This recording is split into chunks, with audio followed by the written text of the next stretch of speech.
The economy is in massive trouble and could be heading into a depression as new data is revealing that, and 1 in 4 Canadians cannot afford to pay their bills. We have so much to get through today, guys. So please stick with me here. Nearly 1 in 4 Canadians unable to pay their bills, according to TransUnion. A large share of Canadians aren't confident in their ability to repay their bills. Nearly a quarter, 23% of households said they will be unable to make full payments on at least one bill. And, when you think about that a little bit more, guys, you've got to think, first of all, it starts off with the car payment or the credit card payment. And eventually, the last thing to go is going to be the house. And that is the biggest expense, the biggest payment that most people have is either their rent or their housing costs in terms of mortgages, property taxes, and all the rest of it. So just bear that in mind.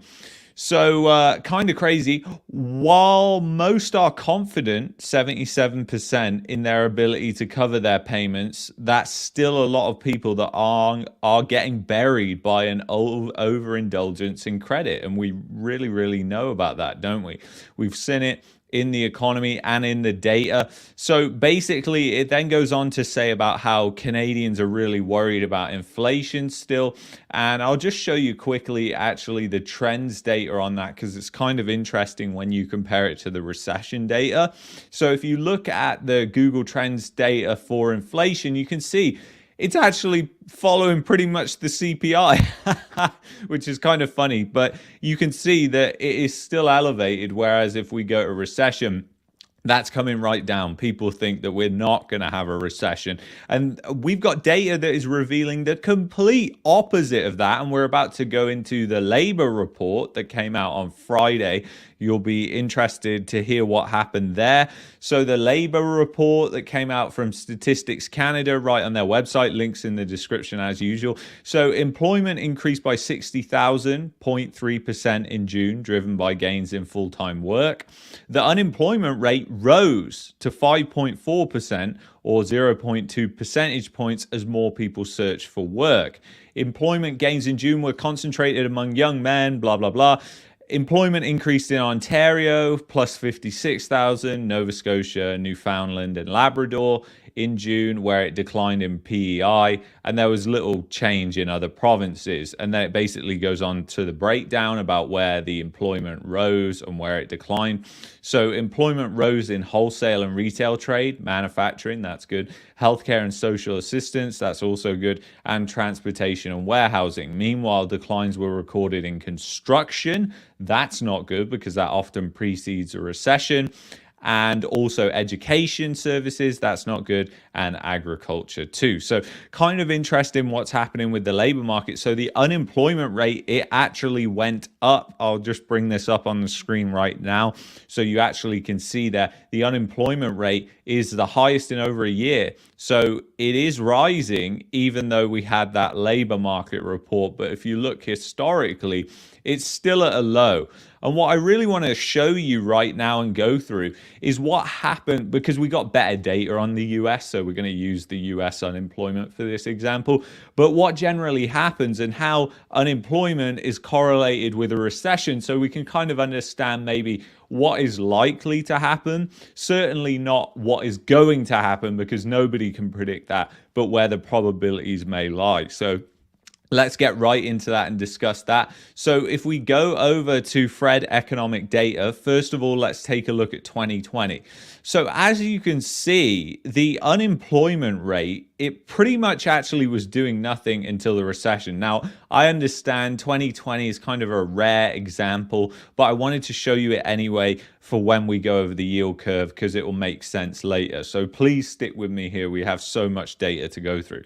So when you look at the unemployment rate back in the financial crisis in the United States, you can see how, again, it pretty much was at a low, and it wasn't doing much before the financial crisis. I mean, yes, it was going up and down and kind of it flattened out essentially. But it wasn't skyrocketing before the recession actually hit. It was actually during the recession when the unemployment rate actually started to skyrocket. So let's continue now and go back to the dot-com bust. So you can see a similar thing happening, that again, you were at a low in unemployment. And again, people are so funny when it comes to this stuff, because when you generally get a recession, guess what? Generally, that's coming from unemployment being at an all-time low. And we're going through this data right now. You can't argue with the facts. So anyway, you can see here that, again, you were at a low and essentially it was going up and down. And then it was actually during the recession again where it skyrocketed. So kind of interesting. So let's go back now to the 1990s. This is an even better example. So again, you're at this low. It's kind of flattening out, which is what we're seeing right now. And then it really starts to go up just during the recession. So you really see it start. And this is the government definition of a recession, by the way. So it very much feels like we're in a recession right now. And by most definitions, we are in a recession because the GDP growth is pretty weak. And if you're actually adjusting that to a more realistic CPI, then we'd be in a recession right now. So that's something to bear in mind. So those people that say we're not in a recession, well, that's only if you believe the government's inflation figures, which if you do, you're completely out to lunch. So there's no helping you. But anyways, so you go back to 1981, and again, you see the same thing. Like unemployment is down here, and you had some recessions that were very close together as well. In 1974, you see exactly the same thing play out. So, this just goes on and on, guys. You can see. So, basically, we would be actually right to expect when we are in recession by government's definition, we're either going to see that unemployment rate exploding right at the start, which we obviously wouldn't actually know about because the data is reported behind and they'll tell us we're in a recession after the fact. So we wouldn't necessarily know we're in a recession, but when you really start to see that unemployment rate shoot up and when you start to see it flatten out, which we've already seen. So we've seen the flattening of the unemployment rate and we're seeing it kind of ping-ponging around at the moment, which is similar to what's happened in the past. So when we're in recession, we're going to know because the unemployment rate is going to be exploding, and that's by the government's definition. So it's just something to bear in mind, and this will all make sense when we go through the yield curve here in a second. So I wanted to just quickly, briefly talk about the manufacturing PMI because you can see right now, like it is at a very low point, and that is not necessarily good. Obviously, it exploded after the massive stimulus that we saw and the economic distortions. And now we're back down where we were before 2020, where the yield curve had already inverted and told us that we were going into a recession. We were going to have some sort of economic crisis. And that would have happened anyway, regardless of what happened with the pandemic, I think. So, and it wouldn't have been that big of an economic crisis because the yield curve wasn't predicting something that big. So now we're going to get into some definitions and talk about the past. So this is the Canadian Encyclopedia, and basically it shows some of the recessions. So I want to just talk about the 1990s recession because you can see actually it was 4 quarters here. And, without this quarter, by the Canadian Encyclopedia's definition, guys, and we'll get into it in a second. I'll read it off the page just for those of you that don't believe me. But by their definition, the 1990s recession would have been a depression.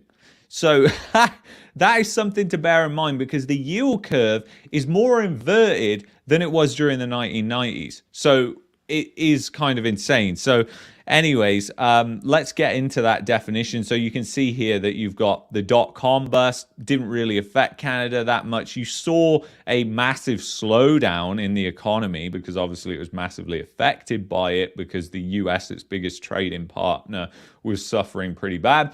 During the 2008 crisis, yes, it was affected by it. That was a recession. But if you look back to the 1990s, you just saw this bigger, longer growth. And then back in the early 80s as well, again, you saw this massive economic catastrophe. And let's get into the definition now. So recession versus depression. So I'm going to read this to you just so that it's all on record on YouTube in case they decide to go and change the definition of depression, because I'm sure that that would happen under our dear leader. Or our dear dictator. So recession versus depression. A depression lasts longer than a recession. Depressions are longer than 1 year. During a depression, there is a lot of unemployment. Also, prices fall. People make less money than before. And there is a lot of fear about the future of the economy. The worst depression in Canadian history is called the Great Depression. It lasted from 1929 until 1939.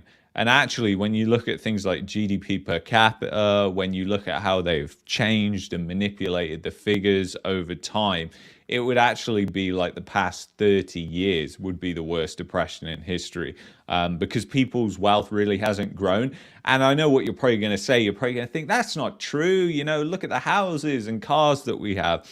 But that's all a distortion of credit, this credit-based Ponzi scheme that has been built up, that it's impossible it lasts forever. It's absolutely impossible. If you're accumulating debt and your payments are going like this, and your wages, sorry, I hit the mic, if your wages are just going along like that, then eventually your debt payments, just the interest portion, is going to be more than your income. It's going to be more than you can afford. And that's exactly what we're seeing right now in the housing market, and could be an economic catastrophe for the future. So it's just worth noting. So let's get onto the yield curve. Let's first of all, because the data on TradingView doesn't go back this far. So if we look at the yield curve, and this hasn't been updated yet, but if you look back, it's the 1990s, the worst yield curve inversion since the 1990s, way back here.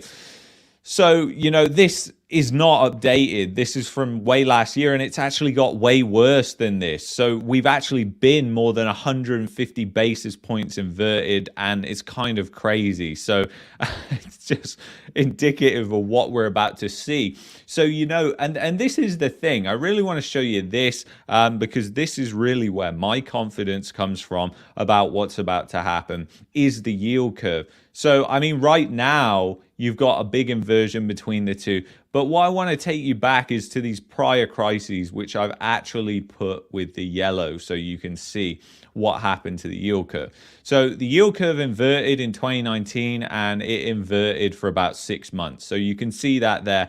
And it didn't invert that much. I mean, yeah, it inverted, but it did not invert that much compared to where we are right now. And that was right. If you think about it, the yield curve was right, because did we have a really sharp recession? Yes. But did it last? No. So the yield curve was right. It wasn't predicting that we were going to have this long-lasting depression, which is just, you know, I mean, we know how incestuous the banking system is with the government, and who knows? I mean, that's just, I can't talk about a lot of this stuff on YouTube, but it's a yeah, anyways, I'm not going to get onto that. But if you see, basically, you can see here that in 2007, again, you had a yield curve inversion. But again, like, it was minimal. It wasn't that much. You really have to pull this out to even see it. And it was actually less, I think, than even, yeah, it was. So it was actually less than even we saw in this yield curve inversion right here, which was before the sharp recession in 2020. And now we've obviously got this massive yield curve inversion right now. And then if we go back to the dot-com bust, it inverted ever so slightly, but again, just really not that much considering. So it's kind of crazy. And then you can see all this, but we really lose data after 86, between 86 and 94. So it's kind of hard to see what is going on here. So that's why I use that Bloomberg chart, which I'll pull up again, because you can actually see on this. And you can see right here that you've got the dot-com again, which I just talked about. You've got 2008 recession, and then you've got the 2020, which was worse than 2008 and 2001 when it came down to the inversion.